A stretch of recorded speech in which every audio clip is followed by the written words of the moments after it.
حصلت الملاكمة الجزائرية إيمان خليف على الميدالية الفضية في بطولة كأس العالم أو بطولة العالم للملاكمة النسائية في عام 2022، وفازت هذا العام في 4 مباريات للوزن المتوسط في البطولة العالمية المقامة في الهند، فاحتفل بها الجزائريون وهنأها رئيس البلاد. الجميع كان ينتظر مشاركتها في المباراة النهائية، لكنها أبلغت قبل يومين من تاريخ المباراة بحرمانها من المشاركة. فغرد الاتحاد الجزائري للملاكمة، يقول الاتحاد الدولي للملاكمة IBA يمنع الملاكمة الجزائرية إيمان خليف من المشاركة في نهائي بطولة العالم لأسباب صحية.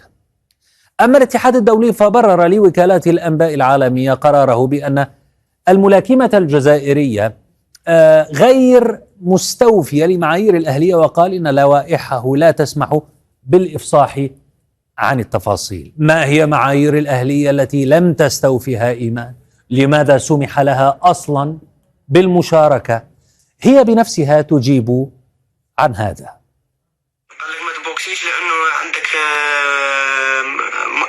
صفات ومؤهلات ما خلوش تبوكسي مع النساء، وهذا شيء حرام عندنا احنا كجزائريين ولا يليق بالمرأة الجزائرية. انا ما خلقتش روحي ولا انا درت هذا الشيء في روحي انايا، هذا الشيء رباني وهذه خلقة الله، بالرغم من تنمر وكذا وكذا وكذا. الجزائريون انزعجوا من إقصاء الملاكمة التي تمثل بلادهم، وتفاءلوا بشكل كبير كانوا في فوزها في البطولة العالمية.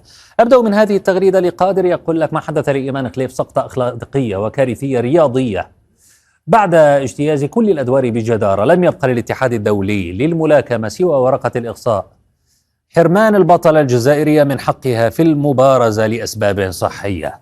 علي توامي يقول لك: كان من المفروض إجراء التحاليل قبل بداية أدوار المونديال. إذا كان الاتحاد الدولي على حق، فما هو مصير الملاكمات التي خسرنا مع إيمان؟ نوفل تغريبة يقول لك: نوفل الطاقم الطبي المرافق للبطلة يتحمل مسؤولية الإقصاء كونه المشرف على المكملات الغذائية التي تتناولها خلال التدريب، هذا دون الأخذ بالأسباب الأخرى. بسيري مصطفى قال: بسيري مؤامرة جديدة تستهدف الجزائر بسبب محدودية المسؤولين في الهيئات الرياضية وغيابهم على مستوى الاتحادات الدولية.